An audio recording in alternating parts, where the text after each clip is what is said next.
लो जी लो, पहुंच गए एयरपोर्ट। बिल्कुल सही टाइम से पहुंच गए, 9:30 बज रहे हैं।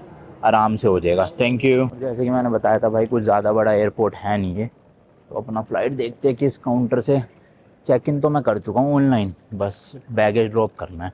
अच्छा ये रही ना स्क्रीन, तो ये आ गई भाई अपनी फ़्लाइट। 11:55, 23:55। तो 9 नंबर रो में जाना है अपने को, ऑकलैंड के लिए। और एयरलाइन कौन सी है? Jet star. जिस एयरलाइन में मैं जापान से यहाँ आया था ब्रिस्बेन, वही सेम एयरलाइन है। तो चलो चलते हैं भाई। चलो भाई, यहाँ पे करना है अपना बैगेज ड्रॉप। लेट्स गो करते हैं। बहुत आराम से हो जाएगा, टाइमली। लो जी लो, टैग प्रिंट हो गए अपने। बाकी ये मशीनें लग रही है भाई, खुद से ही बैगेज ड्रॉप अपना कर देते हैं। चलो भाई, लगेज तो गया अपना। अब बस अब ये ट्रॉली रह गई है, इसको तो कोई तोल ही नहीं रहा। वैसे 7 किलो अलाउड है, ये वाला तो मेरा साथ ही है। अभी फ़िलहाल सिक्योरिटी चेक और इमिग्रेशन करते हैं। सिक्योरिटी चेक हो गया भाई, हार्डली 5 मिनट भी नहीं लगे। कुछ भी नहीं निकालना पड़ता इन देशों में ना, मशीनें इतनी एडवांस है। लैपटॉप तक भी बैग में पड़ा रहे, कोई दिक्कत नहीं है। तो चलो अभी इमिग्रेशन करते हैं भाई। यहाँ तो एयरपोर्ट में फुल कंस्ट्रक्शन चल रही है, आधी से ज़्यादा जगह बंद कर रखी है। साइड साइड से रास्ता निकाल रखा है ये देखो। बाकी भाई न्यूजीलैंड के वीज़ा की बात करें सबसे पहले तो अगर आपके पास ऑस्ट्रेलिया का टूरिस्ट वीज़ा है तो न्यूजीलैंड का आप बहुत आसानी से ले सकते हो। मतलब अप्रूवल के चांसेस मेरे हिसाब से 99% हो जाते हैं। अब प्रोसेस क्या है, वही सारा ई प्रोसेस है, मतलब ई वीज़ा ही मिलता है। और सब कुछ डॉक्यूमेंट्स वगैरह भी ऑनलाइन ही वेबसाइट पे इनके अपलोड करने पड़ते हैं। कुछ भी आपको फिजिकल डॉक्यूमेंट कहीं भी लेकर जाने की ज़रूरत ही नहीं। और मेरा वीज़ा आ गया था भाई कुछ 12-13 दिन में अप्लाई करने के, मतलब वर्किंग डेज़ नहीं, पूरा सब कुछ मिला मुलू के, सैटरडे संडे भी। और हमने as a family application submit करी थी। तो होता क्या है ना, अगर आप एक वीज़ा सिंगल अप्लाई कर रहे हो तो बहुत महंगा है भाई न्यूजीलैंड का वीज़ा। भाई मैं एग्जैक्ट देख के बताता हूँ, मैं भूल गया प्राइस। लेकिन अगर आप 2 लोग कर रहे हो तो काफ़ी सस्ता पड़ेगा, 3 कर रहे हो तो और सस्ता पड़ेगा, मतलब पर पर्सन के हिसाब से। तो हमने as a husband wife apply किया 2 लोगों ने, और आ गया 12-13 दिन में दोनों का अप्रूव होके, क्योंकि दोनों के पास ऑस्ट्रेलिया का वीज़ा था। तो इसलिए मिल गया आराम से। तो अगर आपके पास भी ऑस्ट्रेलिया का वीज़ा मिल जाता है तो आप न्यूजीलैंड का अप्लाई करो, पक्का मिल जाएगा। बट ये वैलिडिटी बहुत कम थी यार। ऑस्ट्रेलिया वालों ने 3 साल का वैलिडिटी का वीज़ा दिया है, मल्टीपल एंट्री। और न्यूजीलैंड वालों ने सिर्फ 3 महीने वैलिडिटी का, जिसमें सिंगल एंट्री है, एक ही बार जा सकता हूँ मैं। तो चलो हमें तो आना भी एक ही बार है। न्यूजीलैंड इतना दूर है भाई, वर्ल्ड के पता नहीं किस कोने पे। तो बार बार तो कौन ही आएगा यहाँ पे, है ना। बाकी भाई लाउंज भी है यहाँ पे, क्रेडिट कार्ड वगैरह है अगर आपके पास, प्रायोरिटी पास, तो आप जा सकते हो। बाकी अपना गेट आना। अरे भैया क्या मस्त लग रहा है, देखना। चलने वाली है जो होती है इलेक्ट्रिक, इसके ऊपर मस्त रूफ बना रखी है भाई। क्या ये कागज़ है क्या, गत्ता? पतला सा है ये, कुछ तो सीन ये। बड़ा मस्त सा डिज़ाइन लग रहा है देखो। 74A है अपना गेट नंबर आने वाला है। अच्छा बाकी ना एक बार डिटेल में फ़्लाइट की बात कर लेते हैं कि, क्योंकि जैसे कि मैंने आपको बताया भाई, आप वर्ल्ड मैप में देखोगे न्यूजीलैंड बिल्कुल ही दुनिया से हटके है भाई। मतलब ऑस्ट्रेलिया भी काफ़ी हटके है, और न्यूजीलैंड तो और ज़्यादा हटके है भाई, बिल्कुल ही। तो यहाँ तक आना काफ़ी डिफ़िकल्ट है। हाँ लेकिन ये है कि इंडिया से ना न्यूजीलैंड की डायरेक्ट फ़्लाइट चलती है, शायद से कोई न्यूजीलैंड की एयरलाइन है उनकी। बट भाई बहुत लंबी फ़्लाइट है, 14.5-15 घंटे की फ़्लाइट है। मेरी तो बैंड बज जाए भाई इतनी लंबी फ़्लाइट में बैठे बैठे, वो भी इकोनॉमी में। मतलब बिज़नेस क्लास के पैसे हो तो अलग बात है, सोते हुए आओ लेट के। पर भाई इकोनॉमी में 15-16 घंटे की फ़्लाइट मेरे बस की तो नहीं है।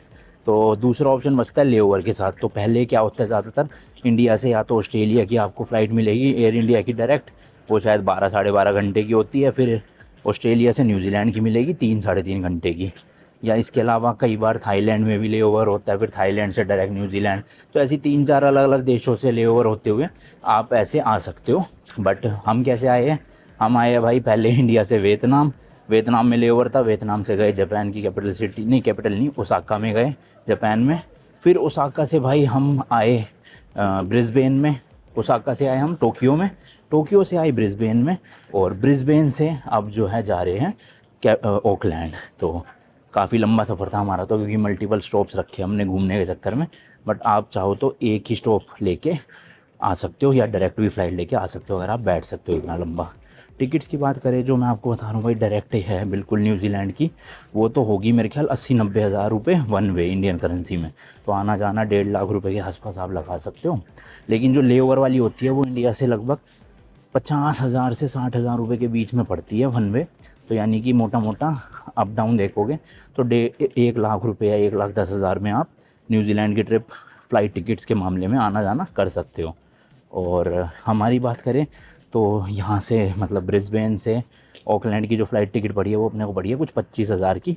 मतलब बैग वैग उसमें ये है, 50 किलो अलाउड है दोनों का, 25-25 किलो, और 7-7 किलो कैबिन बैगेज है। तो ठीक है उस हिसाब से, तो मतलब इतनी महंगी भी नहीं है, इतनी सस्ती भी नहीं है पर पर्सन देखा जाए। भाई पानी भरने वाली मशीन ढूंढ रहा हूँ, एक थी पीछे लेकिन वो चली नहीं रही, पता नहीं पानी नहीं आ रहा उसमें।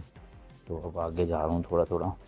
इधर के लाउंज भाई ये खाली पड़े बिल्कुल देखना, और हमारा जहाँ गेट है वहाँ भरा पड़ा भाई साहब। यार इस बार भी मैंने वही वाली ट्रिक अपनाई है, होपफुली काम कर जाए, क्योंकि 90% काम कर जाती है। क्या ट्रिक है कि जैसे अगर आप 2 लोग ट्रैवल कर रहे हो ना, तो भाई जब 3 दिन पहले से चेक इन आ जाता है ऑप्शन वेब चेक इन करने का, तो उस वक्त आप ना फ्री वाली सीटें चूज़ करो, पैसे पे करने की ज़रूरत नहीं है, मैं नहीं करता, मैं फ्री वाली ही चूज़ करता हूँ जो फ्री होती है। और उसमें कौन सी कर लेता हूँ, जैसे 2 लोग हैं हम, तो एक विंडो सीट चूज़ करता हूँ, एक आयल सीट चूज़ करता हूँ, बीच वाली छोड़ देता हूँ। तो इससे होता क्या है ना भाई, वो बीच वाली सीट 90% टाइम्स हमेशा खाली ही रहती है।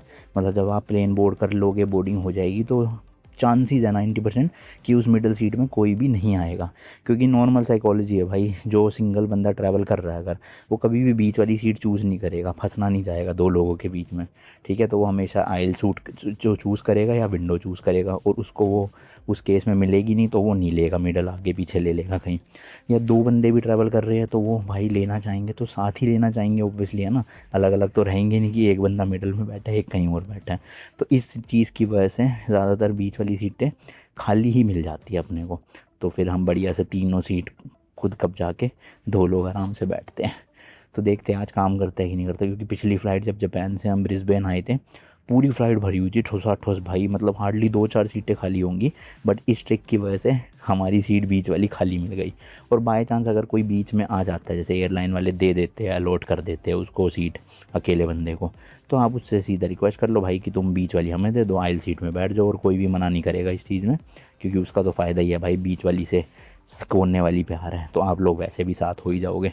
तो ट्राई कर लेना, मिल जाती है तो 3 सीट में आप हैंड रेस्ट हटा लो बीच का, और एक बंदा सो सकता है, फिर थोड़ी देर बाद दूसरा सो सकता है। हालांकि ये वाली फ़्लाइट तो सिर्फ 3 घंटे 10 मिनट की है, तो ऐसा जितनी कोई दिक्कत वाली बात नहीं है। पर हम जब जापान से ब्रिस्बेन आए थे, 9.5 घंटे की फ़्लाइट थी, तो उसमें सोते हुए आए थे बढ़िया से। बाकी वीज़ा की बता रहा था मैं, तो अगर आप as a individual visa apply करोगे न्यूजीलैंड का इंडिया से, तो आपको पड़ेगा भाई मोटा मोटा $441, जो इंडिया के मतलब अभी एक न्यूजीलैंड डॉलर 56-57 रुपीज़ चल रहा है, तो आप $441 को मल्टीप्लाई कर लो, 25-26 हज़ार रुपये के आसपास बनता है लगभग। बहुत महंगा वीज़ा है, मतलब अमेरिका वाला भी शायद 18,000 रुपये का हो गया अब, 17 या 18,000 का यूएस वीज़ा। लेकिन ये भाई उससे भी ज़्यादा महंगे, और यूएस तो 10 साल के लिए देता है अगर देता है तो। ये दे भी भाई 3 महीने के ले रहे हैं, कुछ कुछ लोगों को 1 साल भी देते हैं, कुछ को 2 भी, पर मुझे 3 महीने का मिला। बट सोचो भाई, 25,000 रुपये में 3 महीने का वीज़ा मिल रहा है खाली, तो वो है। लेकिन अगर आप as a family as a group apply करते हो और 2 लोग अप्लाई करते हो, तो दूसरे बंदे के ना सिर्फ $100 ही एक्स्ट्रा लगेंगे, यानी कि 441 प्लस 100, यानी कि $551 में आप दोनों का हो जाएगा। तो देख रहे हो, मतलब 6,000 रुपये लगे दूसरे बंदे के, जबकि अकेले अप्लाई करोगे तो भाई 25,000 रुपये लग रहे एक बंदे। ऐसी 3 करोगे तो सस्ता पड़ता है, एज अ फैमिली 4 करोगे सस्ता पड़ता है, बच्चा है आपका उसको इंक्लूड कर लोगे सस्ता पड़ता है। तो यही था प्रोसेस, ज़्यादा डॉक्यूमेंट्स नहीं, 6 महीने की बैंक स्टेटमेंट दी, कवर लेटर लिख दिया था, और जो मोटर होम नहीं, मैंने तो बुकिंग भी नहीं दी, ना फ़्लाइट बुकिंग लगाई मैंने, डमी भी नहीं लगाई, रियल भी नहीं लगाई, ना ही भाई मैंने होटल बुकिंग लगाई कुछ भी। और इसके अलावा होटल बुकिंग भी सिर्फ एक रात की लगाई, क्योंकि भाई हमें मोटर होम ट्रिप करनी है ये वाली, जी हाँ भाई रोड ट्रिप होने वाली है। तो फर्स्ट डे जो अब हम लैंड कर रहे हैं, तो उस दिन ही हमें होटल में रुकना है, उसके बाद तो मोटर होम मिल जाएगी, हम मोटर होम में रहेंगे। तो मैंने कवर लेटर में मेंशन कर दिया था कि जी एक ही नाइट की होटल बुकिंग करी है, क्योंकि उसके बाद तो हम मोटर होम से रोड ट्रिप कर रहे हैं, और मोटर होम में ही सोएंगे, मोटर होम में ही खाएंगे पिएंगे। तो ये मेंशन कर दिया मैंने। फ़्लाइट टिकट कोई नहीं दी, मैंने उसमें लिख दिया कि अगर मुझे वीज़ा मिलता है तो मैं फिर उसके बाद फ़्लाइट बुक करूँगा, अभी मैंने बुक नहीं करी कोई भी। ऑस्ट्रेलिया का अपना वीज़ा लगा दिया। अच्छा, जब इस प्रोसेस के दौरान ना, मेरा पास तो ऑस्ट्रेलिया का वीज़ा था, मेरी वाइफ़ का नहीं आया था तब तक ऑस्ट्रेलिया का वीज़ा, बट स्टिल भाई वाइफ़ को मिल गया, क्योंकि मैंने एक तरह से स्पॉन्सरशिप लेटर लगा दिया था कि जो जितना भी खर्चा ट्रिप का वो सब मैं करने वाला हूँ, और मेरे पास ऑस्ट्रेलिया का वीज़ा ऑलरेडी है। तो मेरे ख्याल से मेरी प्रोफाइल के बेसिस पे ही फिर मेरी वाइफ़ को भी अलॉट हो गया वीज़ा, उसको भी 3 महीने का ही मिला, और ऑस्ट्रेलिया का 3 साल का मिला था। तो अगर आप न्यूजीलैंड आना चाहते हो तो ऑस्ट्रेलिया भी इंक्लूड कर लो, क्योंकि बीच में आपका ले ओवर 100% पड़ेगा ही। और ऑस्ट्रेलिया में चक्कर ये है कि अगर ले ओवर पड़ रहा है तो आपको वीज़ा भी चाहिए, ट्रांजिट वीज़ा। उससे अच्छा फिर भाई टूरिस्ट वीज़ा ही अप्लाई करके आओ सीधा, ऑस्ट्रेलिया भी घूम लेना जब आ ही रहे हो इतनी दूर, दुनिया के किस कोने में, है ना। तो ऑस्ट्रेलिया वीज़ा पहले अप्लाई करो, अगर ऑस्ट्रेलिया वीज़ा मिल जाता है तो 100% चांसेस होते ही है कि न्यूजीलैंड वीज़ा भी मिल ही जाएगा उसके बेसिस पे। और ऑस्ट्रेलिया भी रिजेक्ट हो जाता है तो फिर आप ट्राई कर सकते हो न्यूजीलैंड का अप्लाई करने का, मिलता है तो ठीक है, नहीं मिलता तो जयराम जी की भाई है। तो ये पूरा प्रोसेस था वीज़ा का, मैंने कहा एक बार अच्छे से आपको बता दिया जाए। अब वेट कर रहे हैं, बस 1.5 घंटा रह गया फ़्लाइट को। पहले हाँ पानी ढूंढ रहा था सच, बैठ गया मैं, आलसी इतना हूँ। पर चलो बातचीत हो गई वीज़ा से रिलेटेड। चलो भाई बोर्डिंग शुरू हो गई है, थोड़ी सी लेट है फ़्लाइट अपनी 10-20 मिनट ना, पर शुरू हो गई वही बहुत है। लेट्स सी भाई, चल के देखते हैं अपनी ट्रिक वर्क करी है कि नहीं करी है आज की फ़्लाइट में। वैसे तो छोटी सी फ़्लाइट है, 3 घंटे 10 मिनट की, ना भी मिले तो कोई दिक्कत नहीं है, बट मिल जाएगी तो थोड़ा एक्स्ट्रा कंफर्टेबली ट्रैवल कर सकते हैं आज। भाई आज तो अपनी ट्रिक काम करी नहीं, कोई ऑलरेडी बैठा हुआ था बीच वाली सीट में, तो हमने उनको रिक्वेस्ट करके साइड वाली में बिठा दिया। बट ठीक है चलो, 3 घंटे की फ़्लाइट है, कोई दिक्कत नहीं है ऐसी। बाकी भाई एंटरटेनमेंट स्क्रीन है नहीं इसमें कुछ भी, ट्रे टेबल दे रखी है, नीचे एक जाली है, बस ठीक ठाक सही है।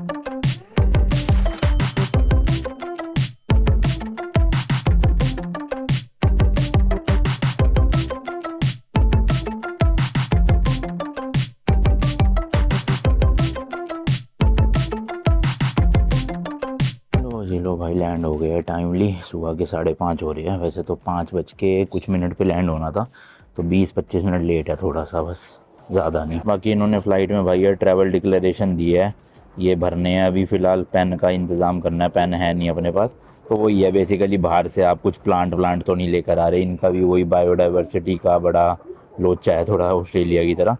तो भरते हैं भाई इसको कहीं पे बैठ के आराम से, मेरे ख्याल यहाँ पे होगा शायद से पेन, देखते हैं, वरना आगे तो मिल ही जाएगा कहीं ना कहीं पे। भाई देखना इन्होंने भी एयरपोर्ट पे बड़ा अपने वो ट्रेडिशनल से मास्क वगैरह लगा रखे हैं, पहले के जो न्यूजीलैंड के लोग होते थे ना, उसी से रिलेटेड कुछ। एक और चीज़ भाई, अगर आप में से भी कोई आ रहा है ना ऑकलैंड लैंड होगा, तो भाई यहाँ का जो रनवे है ना वो बिल्कुल एंड मोमेंट पे आता है। मतलब मेरी तो इतनी फट रही थी, क्योंकि पानी पानी तो, और भाई बिल्कुल प्लेन समझ लो फ्लैट हो रखा था पानी के ऊपर ही, हार्डली 40-50 सेकंड मतलब पानी के ऊपर ही था, और ऐसी फील आ रही थी जैसे लैंड हो जाएगा वहीं, और फिर बिल्कुल एंड मोमेंट पे एकदम से जाके रनवे आ जाता है। तो इसलिए डरना मत आप। देखो जगह जगह पे डस्टबिन लगे हुए हैं कि भैया ये सब है तो आपके पास फेंक दो भी, वरना डिक्लेयर कर देना, फाइन है सीधा $400 का, न्यूजीलैंड डॉलर, अगर पकड़े गए तो। क्योंकि भाई न्यूजीलैंड है तो आइलैंड कंट्री, मतलब 2 आइलैंड में बटा हुआ है। ऊपर वाला आइलैंड जिसे कहते हैं नॉर्थ आइलैंड, जहाँ पर मेनली इनकी कैपिटल सिटी वेलिंगटन है और ये ऑकलैंड है।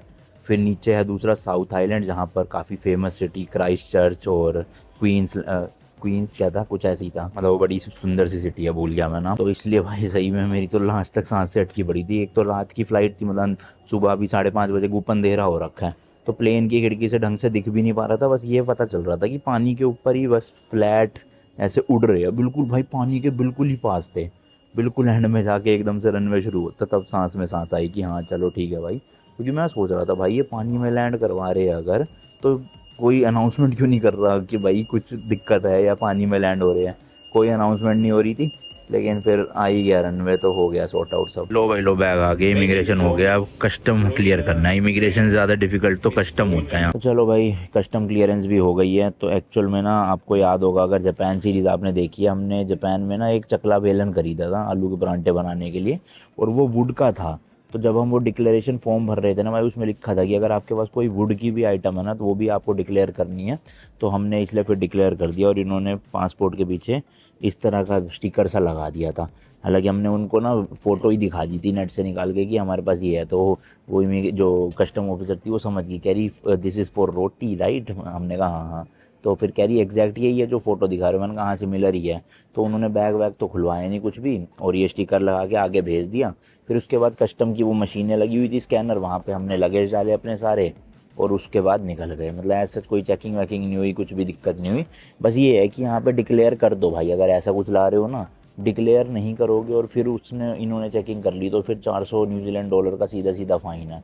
तो बेटर है डिक्लेयर कर दो। हमने भी कर दिया, देखो कुछ दिक्कत नहीं हुई, ना फ़ाइन भरना पड़ा ना सामान निकालना पड़ा, सब हो गया। तो अब भाई 3 काम करने हैं अपने को यहाँ पर। सबसे पहले तो कुछ करेंसी निकाल लेते हैं, एयरपोर्ट पे ही एटीएम है। और उसके बाद एक सिम कार्ड ख़रीद लेते हैं। और तीसरा फिर अपनी गाड़ी पिक करनी है। अब गाड़ी क्यों, आप क्या होगे, मोटर होम ट्रिप थी, तो वो अभी समझाऊंगा। पहले कैश और सिम कार्ड का काम करते हैं चल के। और भाई जैसे ऑस्ट्रेलिया में तो डिजिटल था ना सब कुछ, मतलब उन्होंने कोई भी स्टैंप नहीं मारा था, लेकिन न्यूजीलैंड में प्रॉपर स्टैंप दिया है भाई एंट्री पे, और शायद एग्जिट पे भी देंगे। तो एयरपोर्ट पे देखो सिम कार्ड के 2 ऑप्शन है, एक ये स्पार्क करके कंपनी है और एक ये वन डॉट न्यूजीलैंड, मतलब वोडाफोन का पार्टनर ब्रांड है ये। और प्लान देख लो भाई वोडाफोन वाले के, ये सब 30 दिन वाले प्लान है। $69 में 40 GB है, $99 में 100 GB है। और इनके प्लान देखोगे भाई तो अभी आ नहीं रहे, हाँ आगे इनका 120 GB है $129, और 50 GB है $79। और ये नीचे जो अनलिमिटेड लिखा है ना, ये मैसेजेस और कॉल्स वगैरह है। तो भाई सीन क्या है, हम यहाँ न्यूजीलैंड में हैं टोटल 17 दिन के लिए, और 17 दिन में हमने करनी है रोड ट्रिप, जिसमें हम मोटर होम लेके रोड ट्रिप करेंगे। जिसका मतलब ये है कि हम सोएंगे भी उसमें, और कोई भी होटल नहीं लेंगे। अब होटल नहीं लेंगे इसका मतलब हमें वाईफाई भी नहीं मिलेगा, और वाईफाई नहीं मिलेगा तो हम वीडियोज़ कैसे अपलोड करेंगे, कॉन्टेंट कैसे आएगा। तो इसलिए मैं सोच रहा हूँ कि 100 GB वाला प्लान ले लेता हूँ भाई। थोड़ा महंगा ज़रूर है, but as a content creator वो एक तरह से ज़रूरत भी है, क्योंकि उसके बिना वीडियोज़ ही नहीं अपलोड होगी तो फिर फ़ायदा क्या 17 दिन तक, समझ रहे हो आप। वैसे कोशिश ये करेंगे कि कहीं पे कोई रेस्टोरेंट मिल जाएगा वहाँ पे बैठ के अपलोड कर ली, ताकि डेटा कम से कम यूज़ हो। और मुझे पता है साउथ आइलैंड में 5-6 दिन ऐसे होने वाले हैं जहाँ पर हम बिल्कुल रैंडम जगहों पे कैंपिंग करेंगे, जैसे किसी लेक के किनारे रुक गए, किसी जंगल के बीच में रुक गए, समझ रहे हो आप। तो वहाँ पर तो रेस्टोरेंट मिलने नहीं वाला और ना ही अपलोडिंग हो पाएगी। तो फिर बेटर है कि 100 GB वाला प्लान ले लेते हैं, $99 का है, और अपना छुट्टी। अभी फ़िलहाल जो करंट रेट चल रहा है ऑनलाइन वो 56 रुपीज़ चल रहा है एक न्यूजीलैंड डॉलर। तो कन्वर्जन वगैरह लगा के आप समझ लो 57 या 58 रुपीज़ का पड़ेगा अपने को। तो $99 का मतलब हो गया ऑलमोस्ट 5500 रुपये की सिम, जो कि जापान से काफ़ी सस्ती है। वहाँ तो 8-7 हज़ार रुपये में ली थी हमने, 6 या 7 हज़ार, और डेटा भी कम था 50 GB। यहाँ पे भाई उसके हिसाब से तो 100 GB डेटा मिल रहा है, और कॉलिंग भी मिल रही है। वहाँ तो कॉलिंग भी नहीं थी भाई। तो ये तीनों ही देश भाई बहुत महंगे, ऑस्ट्रेलिया, न्यूजीलैंड और जापान। तो अगर आ रहे हो ना तो खर्चा मोटा होने वाला है, भले ही वो रहना हो। हाँ गाड़ी रेंटल थोड़ी सस्ती है, पर रहना खाना, ये सिम कार्ड, टूरिस्ट अट्रैक्शन सब महंगी है बहुत। भाई यही वाला ले लिया फाइनली, $99 का है, 90 डेज़ के लिए है एक्चुअल में। तो हम तो खैर यहाँ 17 दिन के लिए है, बट मिनिमम आप देखोगे 30 दिन का भी $29 का है, उसमें सिर्फ 2 ही GB मिल रहा है। तो हमें तो ज़्यादा डेटा चाहिए ना, 100 GB वाला, तो ये ले लिया।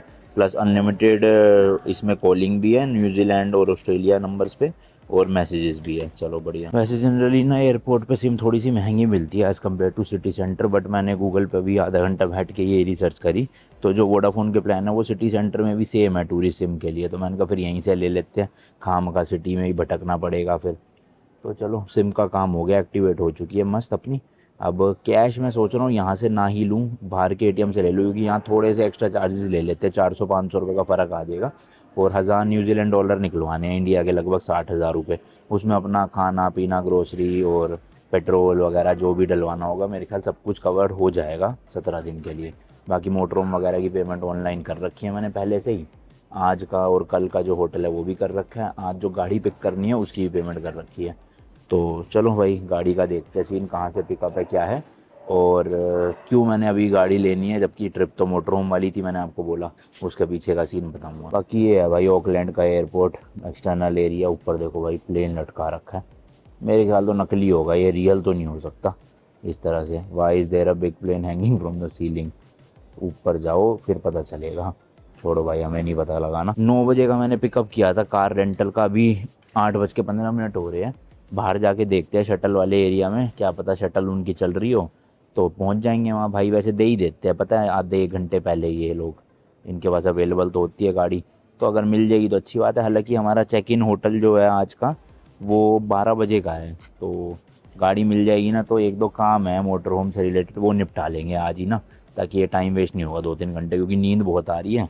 तो फिर अब उसके बाद सीधा जब चेक इन मिलेगा होटल जाके सो जाऊँगा मैं तो भाई, क्योंकि 2-3 दिन से ढंग से नींद पूरी हो ही नहीं रही। इधर भाई देखो डंकिन भी है और टी कॉफ़ी वगैरह मिल रही है।